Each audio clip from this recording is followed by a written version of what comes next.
ప్రభునందు మాకు అత్యంత ప్రియులైన దేవుని ప్రజలందరికీ ఉదయకాల సమయంలో శుభాలు ప్రకటిస్తున్నాను. Good morning everyone. బాగున్నారా? మీరంతా క్షేమంగా ఉన్నారు కదా? మీకోసం ప్రతిరోజు ప్రార్థన చేస్తున్నాము. క్రైస్తవ జీవితంలో దేవుని ఆరాధించడం, ప్రార్థించడం, దేవుని లేఖనాలను పఠించడం, దేవుని వాక్యానుసారం జీవించడం చాలా అవసరమైన విషయాలు. నువ్వు ఆత్మలో ఎదగాలి అంటే, ఆధ్యాత్మికంగా బలపడాలంటే, దేవుని దగ్గరగా రావాలంటే ప్రార్థనలు ఎదగాలి. దేవుని వాక్య ధ్యానాన్ని కూడా కొనసాగించాలి. ప్రతిరోజు మనం ఉదయాన్నే లేచిన తర్వాత ప్రార్థన చేసుకుని దేవుని వాక్యాన్ని చదివిన తర్వాత ఒక వాగ్దానాన్ని పరిశుద్ధ గ్రంథంలోంచి మనం ధ్యానం చేస్తున్నాం. మీకు తెలుసా, దేవుని లేఖనాలు ఎన్నో వాగ్దానాలు మన కోసం పొందుపరచబడి ఉన్నాయి. ఈ వాగ్దానాలను కూడా విశ్వాసం ద్వారా మనం స్వతంత్రించుకోవచ్చు. దేవుని వాక్యం సెలవిస్తున్న మాట అదే. ఈరోజు వాగ్దానం కోసం మీరందరూ కనిపెడుతున్నారు కదా. పరిశుద్ధ గ్రంథాలు తెరిచి జెఫన్యా గ్రంథం 3వ అధ్యాయం 12వ వచనాన్ని ఈరోజు వాగ్దానంగా చదువుకుందాం. The book of Zephaniah chapter 3 and verse 12. దుఃఖితులగు దీనులను యెహోవా నామము ఆశ్రయించు జనశేషముగా నీ మధ్య ఉండనిత్తును. చాలా చక్కని మాట. నేను ఉండనిస్తాను. ఎవరైనా అంటున్నారా నువ్వు ఉండవు అని? నీ పరువు ఏంటో చూస్తామని, నీ ఆస్తి ఏంటో చూస్తామని, నీ దగ్గర ఉన్నవని ఎలా నీ దగ్గర నిలబడతాయో చూస్తామని, లేదా నువ్వు ఎలా ఉంటావో చూస్తామని ఎవరైనా సవాల్ చేస్తున్నారా? ఈ వాగ్దానం నీకోసమే. దేవుడు ఉండనిస్తాడు. నువ్వేది పోగొట్టుకోవడం లేదు. ఈ మాటను జాగ్రత్తగా పరిశీలన చేయాలి. జెఫన్యా అనే మాటకు యెహోవా నన్ను దాచును, ద లార్డ్ హైడ్స్ అని అర్థం. దేవుడు మనల్ని దాచేవాడు. ఆయన ఎన్నో కీడులు, ఎన్నో ఉపద్రవాలు, ఎన్నో రకాలైన ప్రతికూల వాతావరణాలు మన చుట్టూ కమ్మేసినప్పుడు మనల్ని కాపాడేది ఆయనే. మనము ఆయన్ని ఆశ్రయించగలిగితే, మనం ఆయన మీద ఆధారపడగలిగితే తుఫాను మనల్ని ముంచలేదు. ఎట్టి తుఫాను అయినా మనల్ని ముంచలేదు. కానీ కొన్నిసార్లు మన చూపులు లేదా మన యొక్క చూపు దేవుని నుండి మరల్చి సమస్యల వైపు మనం పెడుతూ ఉంటాము. అప్పుడు మునిగిపోతూ ఉంటాం. బైబిల్ సెలవిస్తూ ఉంది దుఃఖితులగు దీనులు అనే మాట. దేవుడు ఎవరి కోసం చూస్తున్నాడు? ఆయన ఎవరి కోసం కనిపెడుతున్నారు? గర్విష్ఠులు లేని వారి కోసం దేవుడు ఎప్పుడు చూడడం లేదు.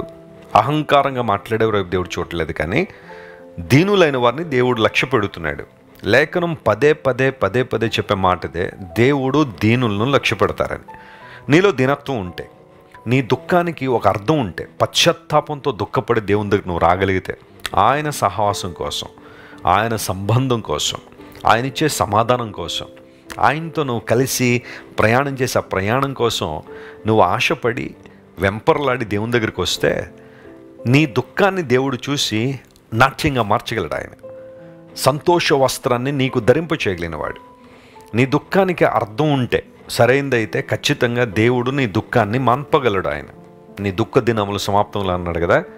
దుఃఖితులకు దీనులు, దేవుని ప్రజలు క్రమశిక్షణ గుండా వెళ్ళినప్పుడు దేవుణ్ణి నిందించకుండా, ఆయన అవమానించకుండా, లేదా ఆయన విడిచిపెట్టేయకుండా, ప్రభువా ఏదేమైనా నీవే మా ఆశ్రయం, నీవే మా ఆశ్రయ దుర్గం అని ఆయన వైపు తిరిగి వచ్చినప్పుడు, దీనత్వంతో నింపబడినప్పుడు దేవుని ఆశీర్వాదాలు పుష్కలంగా మన మీద కృమ్మరించబడతాయి. అనేక సార్లు దేవుని ప్రసన్నతను, ఆయన మహిమను, ఆయన ప్రభావాన్ని మనం ఎందుకు కోల్పోతుంటామంటే మనలో ఉన్న గర్వాన్ని బట్టే. ఏ గర్విష్టి కూడా దేవుని సన్నిధిలో ప్రార్థన చేయలేడు.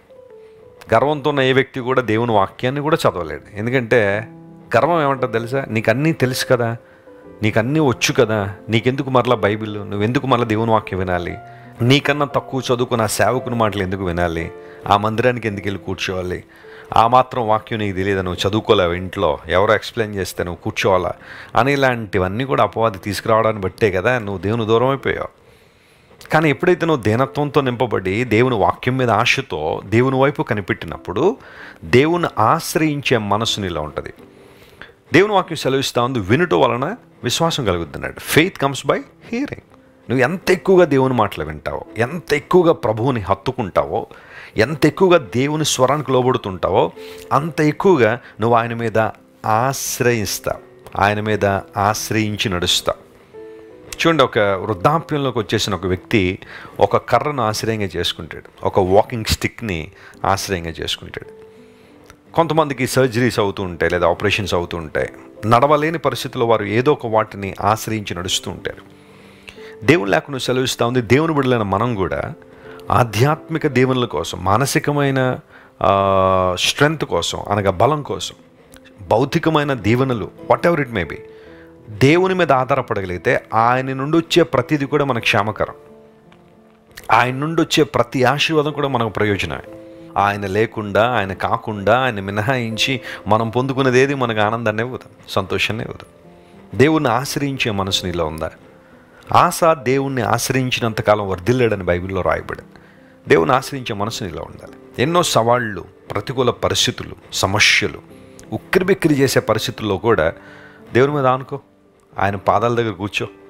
ప్రభా, నువ్వు తప్ప నాకు ఎవరున్నారు ప్రభా? నీవే నా దిక్కు కదా, నీవే నా సహాయం కదా, నా ఆదరణకర్త నీవే కదా, నన్ను బలపరచువాడు నీవే కదా, లోకమంతా నాకు ఎదురు నిలబడినా నువ్వు ఒక్కడవే నాతో ఉంటే చాలు కదా ప్రభు అని ఆయన మీద నువ్వు ఆధారపడగలిగితే దేవుడు ఖచ్చితంగా నిన్ను బలపరిచి జనశేషముగా నిన్ను ఉండనిస్తాను.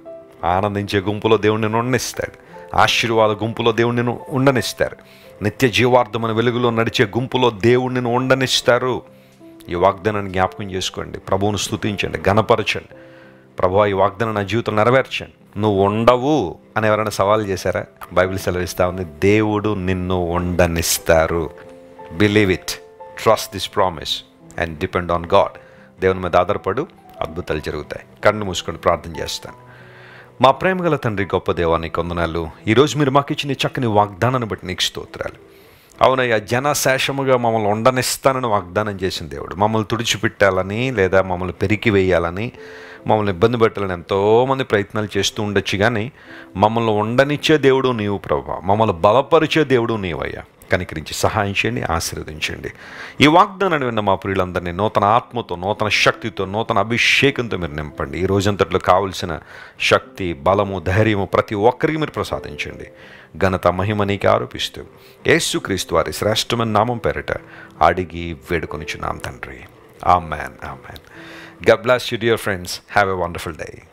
క్రైస్ట్ వర్షిప్ సెంటర్ ఓ బలమైన సంఘ ఉజ్జీవం.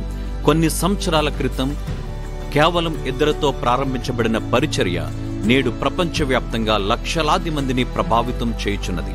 రాజమండ్రి, సికింద్రాబాద్, బెంగళూరు, చెన్నై, నెల్లూరు, దుబాయ్, బెహ్రైన్, కరీంనగర్, విశాఖపట్నం, గద్వాల్, కొవ్వూరు, మలకపల్లి, శ్రీలంక, భూటాన్, అడ్డతీగల, పాలమూరు, ఒంగోలు, బళ్ళారి, కోరుకొండ, పోతవరం, నల్లజర్ల, వెంకటరామయ్యగూడెం, మచిలీపట్నం, ఇందిరానగర్లతో పాటు అనేక గ్రామాల్లో క్రైస్ట్ వర్షిప్ సెంటర్ ఆరాధనలు జరుగుచున్నవి.